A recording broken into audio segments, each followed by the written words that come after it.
So hey guys, I hope कि आप लोग बहुत ही अच्छे होंगे। आज की इस वीडियो में मैं आप लोगों को अपना वीकेंड्स दिखाने वाला हूँ कि मेरे वीकेंड्स कैसे जाते हैं। Let's start this video.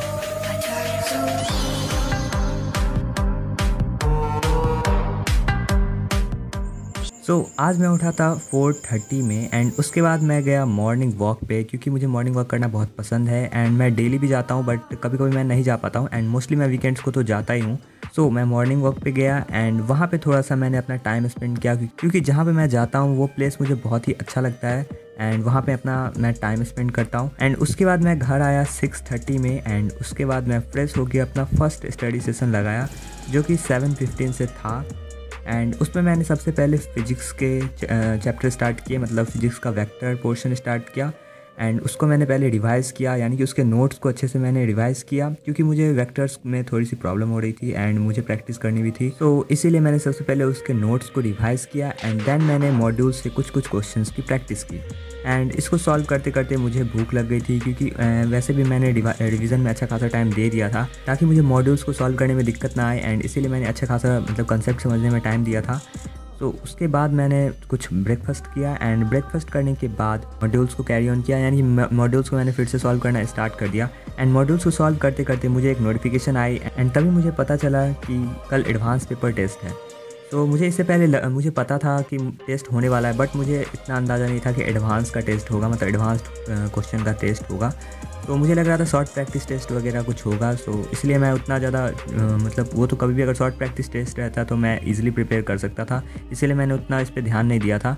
But मुझे नहीं पता था एडवांस टेस्ट होने वाला है एंड उसके बाद मुझे पता चला एडवांस टेस्ट होने वाला है, तो मैंने मॉड्यूल से क्वेश्चन जितने किए थे उतने ही पे अटक गया। उसके बाद मैंने सिलेबस देखा एंड फिजिक्स में हमारा वेक्टर पोर्शन आ रहा था और काइनेमेटिक्स 1D आ रहा था एंड केमिस्ट्री में हमारा आ रहा था पीरियोडिक टेबल वाला चैप्टर एंड केमिकल बॉन्डिंग, जो हम लोग अभी कर रहे हैं वो वाला चैप्टर आ रहा था। एंड मैथ्स में relation and function and trigonometry वाला पोर्शन आ रहा था एंड इसमें से मैंने एक भी चैप्टर्स को अभी तक रिवाइज़ नहीं किया था, मतलब बहुत दिन हो गए थे रिवीजन किए हुए, क्योंकि मैं अपना बैकलॉग्स क्लियर करने में ही लगा हुआ था। मुझे सबसे पहले अपना सारे चैप्टर्स को रिवाइज़ करने थे। अभी तक मैंने सिर्फ वेक्टर्स वाले पोर्शन को रिवाइज़ किया था।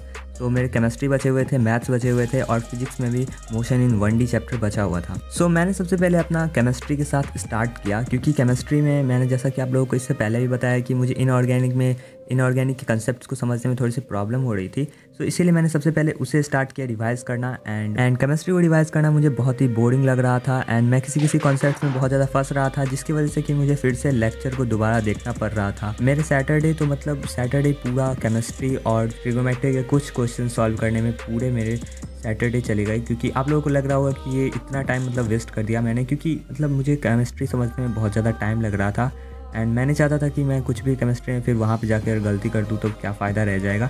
इसीलिए मैंने अपना टाइम उसमें दिया जितना टाइम लग रहा था। मैंने सबसे पहले उनके नोट्स को रिवाइज़ किया एंड देन मुझे जो प्रॉब्लम्स आ रही थी मैंने लेक्चर को देखा एंड अपना उसके हिसाब से क्लियर करते चला। एंड उसके नेक्स्ट डे यानी कि संडे को मैं उठा था 5 AM में एंड 5:15 AM से मैंने अपना रिवीजन स्टार्ट किया मोशन इन 1D का, क्योंकि फिजिक्स में मोशन इन 1D चैप्टर रह रहा था और इधर मैथ्स में रिलेशन एंड फंक्शन भी रह रहा था एंड लास्ट में मैं रिलेशन एंड फंक्शन चैप्टर को नहीं कर पाता हूँ। एंड उसके बाद मैंने टेस्ट दिया एंड जब मैं केमिस्ट्री के कुछ क्वेश्चंस को सॉल्व कर रहा था एंड उसी टाइम में मुझे पता चला कि इन क्वेश्चंस में सिर्फ न्यूमेरिक वैल्यूज़ के ही आंसर देने हैं एंड मुझे आंसर आ रहे थे √3/2 ऐसा कुछ कर करके मुझे आंसर्स आ रहे थे। मैं सोच रहा था कि इसके आंसर्स कैसे दूँ एंड मुझे नहीं पता था कि उसमें कैसे आंसर्स न्यूमेरिक वैल्यू में कैसे टाइप करके कैसे लिखना है, ये मुझे नहीं समझ में आ रहा था। एंड मैंने लैपटॉप से नहीं, मैंने फ़ोन से भी ट्राई किया, बट फ़ोन से भी मुझे नहीं वैसा कुछ दिखा कि कैसे कर सकूँ मैं। मैंने उसके बाद सबमिट कर दिया एंड सबमिट करने के बाद मुझे पता चला कि मेरे मार्क्स आए हैं 54 इन 192 एंड उस टाइम में मतलब 1700 के आसपास थे टोटल बच्चे मतलब दिए थे टेस्ट को एंड उसमें मेरा 171 आया था रैंक, जो कि बहुत ही कम है मुझे पता है, क्योंकि मैंने मैथ्स के क्वेश्चन बहुत ज़्यादा स्किप किए थे। जैसा कि आप लोगों को मैंने अभी बताया, मैंने बहुत ज़्यादा ट्राई किया कि मैं इसके आंसर कैसे लिखूं, बट मैं नहीं कर पाया।